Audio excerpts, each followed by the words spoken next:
Olá, meu nome é Beatriz, eu sou bióloga e mestre em ciências pelo programa de pós-graduação em Biologia Química, ambos pela Unifesp, e atualmente eu desenvolvo meu projeto de doutorado aqui no programa de pós-graduação em Biologia Estrutural e Funcional. A minha orientadora é a professora Suzete Maria Cerutti, que me acompanha desde a minha iniciação científica, e o meu co-orientador é o professor Rodrigo Portes Urechino. Hoje eu vou falar um pouquinho para vocês sobre o projeto que eu estou desenvolvendo aqui no programa.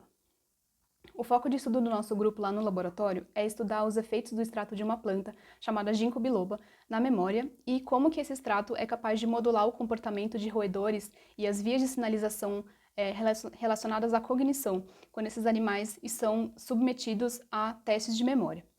Como nós fomos obtendo resultados muito promissores em relação a isso lá no nosso grupo, foi surgindo o interesse em a gente estender esse estudo para uma outra vertente, das patologias associadas ao sistema nervoso central.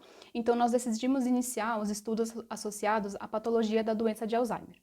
A gente sabe que essa é uma doença neurodegenerativa, progressiva e multifatorial, em que o envelhecimento ele é o principal fator determinante. Com o avanço das pesquisas, a gente sabe que, entre tantos fatores que podem desencadear o início da doença, alguns deles são mais conhecidos, como, por exemplo, a deposição do peptídeo beta-amiloide, formando o que a gente conhece como placa beta-amiloide, e os emaranhados neurofibrilares da proteína tau, levando o neurônio à morte. Um outro fator que também é considerado é chamado de hipótese colinérgica. Essa hipótese surgiu porque foi observado uma perda considerável de neurônios colinérgicos em encéfalos de pacientes portadores da doença de Alzheimer. Todos esses fatores citados, eles estão relacionados aos processos de morte celular e de perda neuronal, resultando em perda de memória e diminuição da cognição. Já que os dados do nosso laboratório mostraram que o ginkgo é capaz de modular as vias da memória, incluindo neurotransmissores como, por exemplo, o GABA, o glutamato e a serotonina, surgiu o interesse em a gente analisar os efeitos do extrato na via colinérgica, utilizando roedores idosos com deficiência colinérgica, já que esses animais eles podem ser considerados modelo como estudo para a doença de Alzheimer.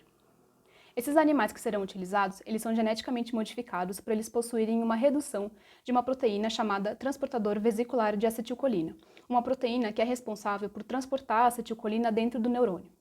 Nós utilizaremos esses animais com diferentes níveis de redução do transportador, de modo que seja possível a gente mimetizar o quadro da doença em diferentes estágios.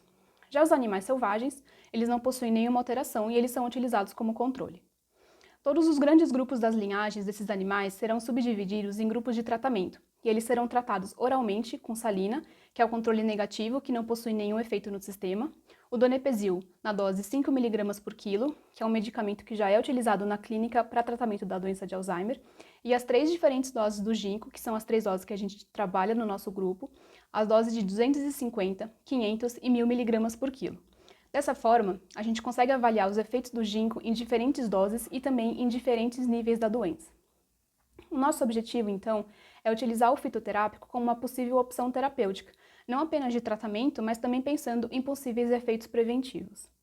Sendo assim, eu gostaria de agradecer às agências de fomento CAPES, CNPq e FAPESP que permitem que esse projeto esteja sendo desenvolvido.